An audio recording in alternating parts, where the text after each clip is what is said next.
Son las 9 de la mañana con 13 minutos, la hora en todo el Perú. Estamos en ampliación de noticias, hoy 1 de diciembre, ingresando a la segunda hora.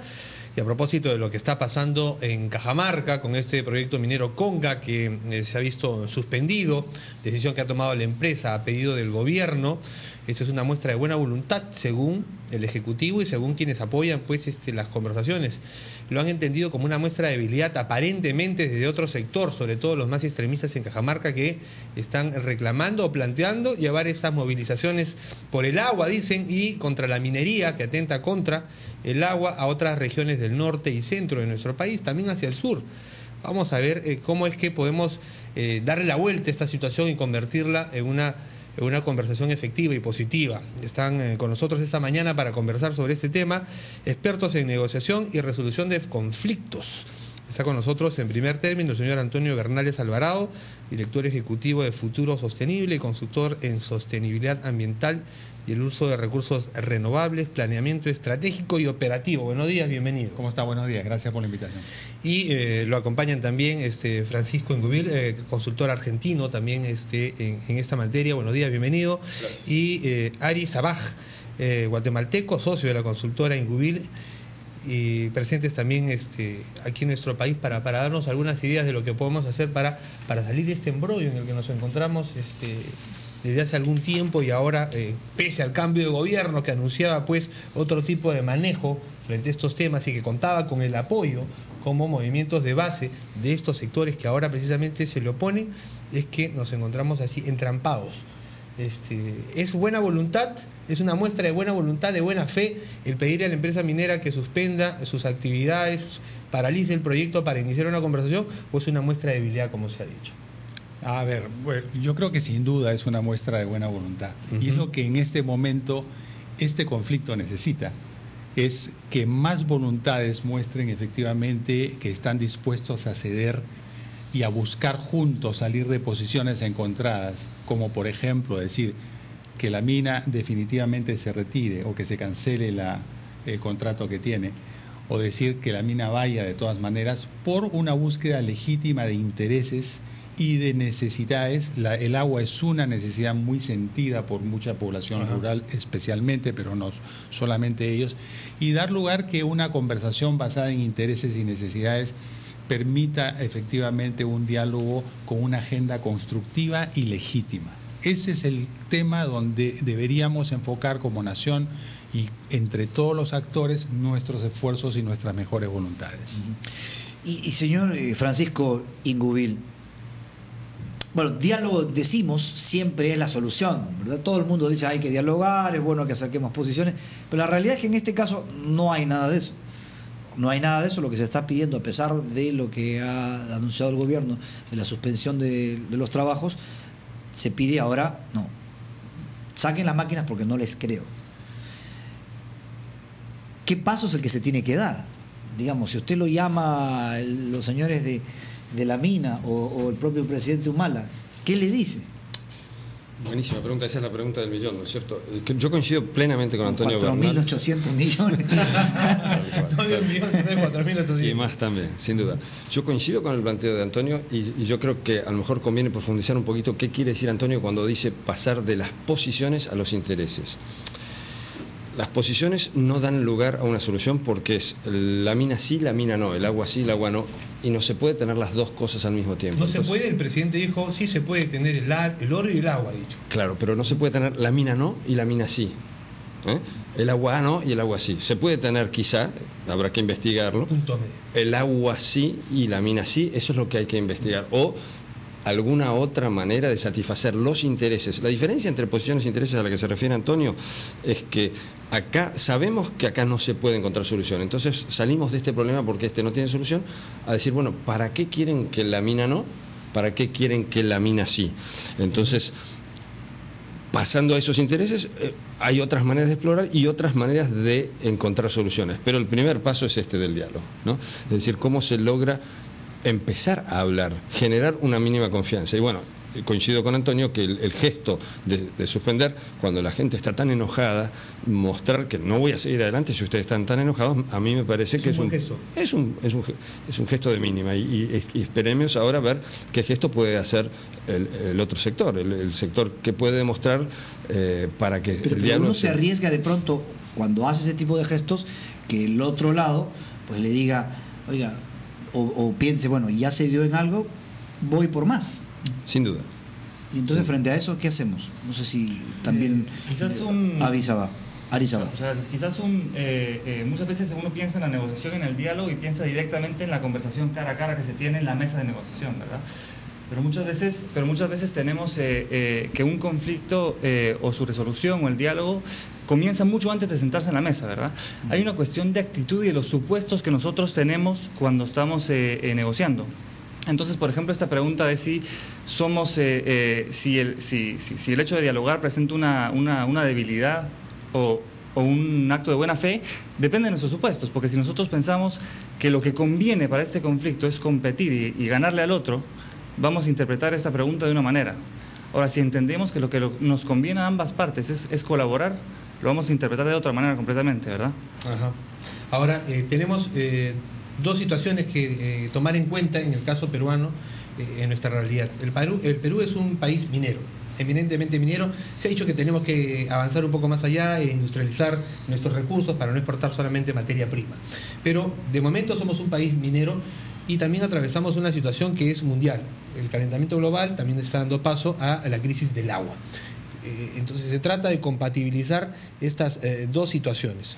El gobierno tiene una, no puede, la minería paga las cuentas del Estado peruano, la población y cierto sector de esta dirigencia que está promoviendo este paro dice, al menos es el discurso público, defender el recurso básico, que es el agua. ¿Qué papel juegan los mediadores que todavía no los vemos? Tenemos una Defensoría del Pueblo, que es una institución respetada en nuestro país, pero que recién parece estar tomando una parte todavía, me parece muy tímida en estas negociaciones. ¿Qué papel juegan los mediadores? ¿Tienen algún papel?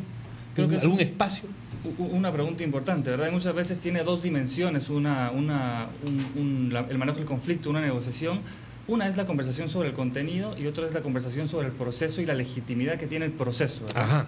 Y el mediador muchas veces, el rol que puede llegar a tener es darle legitimidad a ese proceso, si ambas partes lo ven como legítimo, ¿no? Entonces, la construcción de las reglas, la construcción de los principios básicos que permitan a que las partes se puedan sentar, dejando a un lado las posiciones extremas y la carga emocional que tienen para confrontar al otro y negar la validez del otro o querer derrotar al otro, que son los síntomas que siempre están presentes en una confrontación.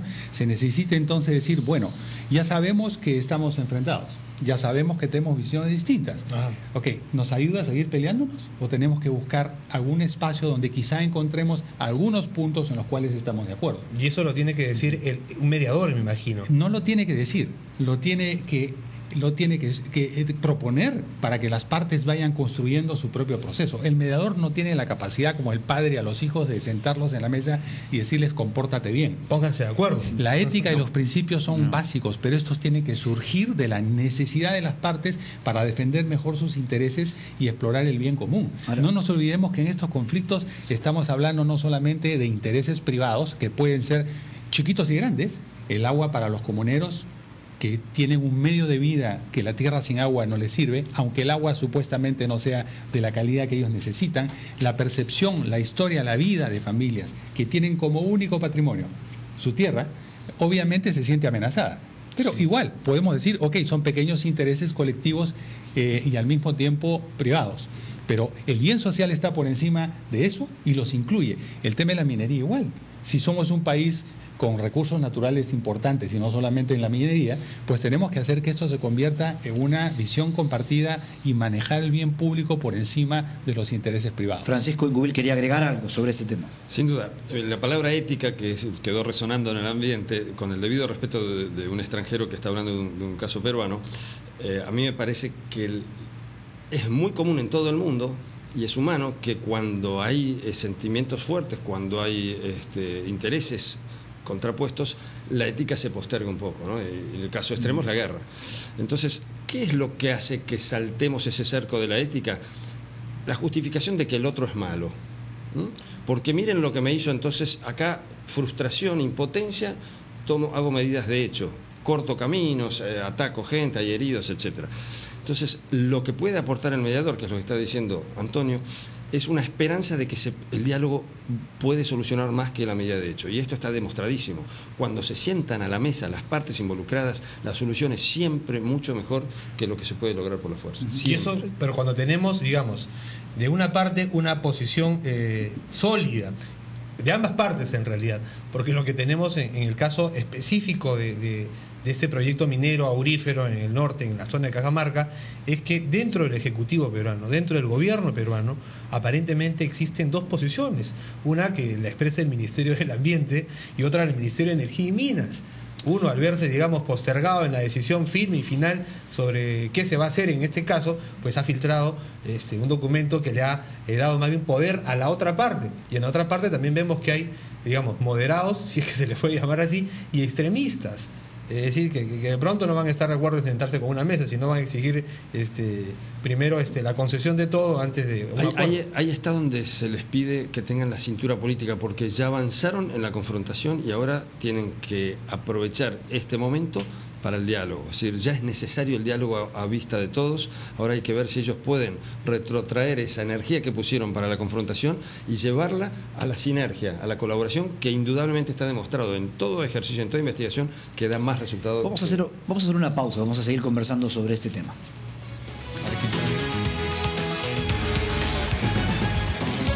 Todos continuamos aquí en Ampliación de Noticias conversando con expertos en negociación y resolución de conflictos, que vaya si los necesitamos en estos momentos. Estábamos conversando fuera de micro, aprovechando la pausa, sobre qué es lo que deberíamos ponernos a pensar ahora, una vez que ya vimos que pensamos distinto, es decir, desde el Ejecutivo, desde la empresa, desde los movimientos que han promovido estas movilizaciones antimineras en Cajamarca, y cuál es el paso siguiente a dar, pero para tratar de encontrar un punto común, Antonio. O en todo caso el camino, la salida, ¿no? Bueno, ok, sin duda... No ganarle al otro, sino, como decías tú, compatibilizar... Bueno, no nos engañemos. Acá, dentro del conflicto, también hay una disputa política. Por y supuesto. esa disputa política es la que quizá está contaminando la búsqueda legítima de intereses y necesidades que permita que todos los actores puedan sentarse para ver cuál es la visión compartida que se puede tener hacia el futuro.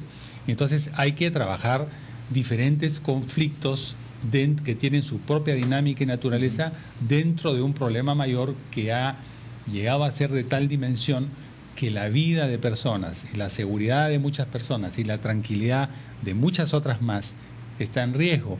Y eso ya sabemos en el Perú, que cuando algo puede salir mal y los costos sociales son muy altos. Porque nos sentamos a conversar después que muere alguien. Eso es lamentablemente lo que ha pasado.